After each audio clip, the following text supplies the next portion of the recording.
Welcome back to the American Family Survival Network. I'm your host, Jeffrey Snipes. Today is Friday, September 23rd, and today we're going to discuss a survival first aid kit tutorial.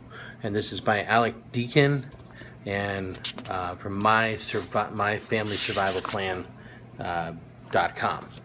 Okay, so I'm not a doctor, but I believe it's absolutely crucial to know the basics of emergency medicine. One day your family might depend upon your knowledge, and the little you know about it may just save your kid's life.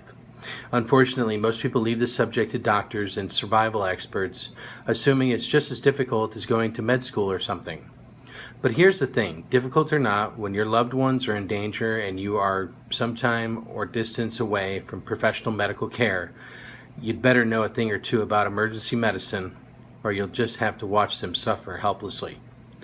So here are some of the easiest life-saving techniques that you should know in case of a disaster or crisis. Today we're going to start with the first aid kit. Most survival websites such as cdtactical.com or www.survivalgear.com recommend getting 3 different types of kits. Number 1 is the basic first aid kit. According to isu.edu, it should contain moleskin, sterile pads of different sizes, sterile gauze, neosporin, band-aids, aspirin, first aid tape. You can put it in your car and in your bug-out bag. Make sure you have enough items for your whole family. If you have little children, put some sterile pads and band-aids in their packs too, and teach them how to use them.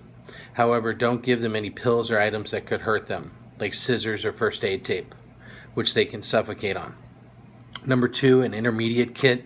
This one is for your home or for traveling. It should contain bandages, antibiotic ointment, gauze pads, iodine or similar prep pads, alcohol prep pads, butterfly bandages, antibiotic ointment, medical adhesive tape, aspirin and or non-aspirin pain relievers. CD Tactical suggests you should also include the following: larger adhesive bandages for larger wounds, smelling salts or ammonia inhalants in case someone faints, ACE-type bandages for strains and sprains, rolls of gauze in case you need to change bandages, antiseptic towelettes to keep the wound clean, snakebite poison extractor. This one's optional, but who knows when or what you might need. Thermometer, tweezers, safety pins, moleskin, rubber latex gloves, burn medication, anti-itch treatment, sunscreen, diarrhea medication, eye drops. Basic first aid instructions. This one is definitely a must. Some of the above are optional. You may not find them crucial, or they may be hard to find, expensive. You choose what your family needs the most and make your own customized kit. The more you include, the more worst case scenarios you cover. Number 3 is the advanced emergency kit. This one is crucial when someone is severely injured or ill, but you've got no access to a hospital.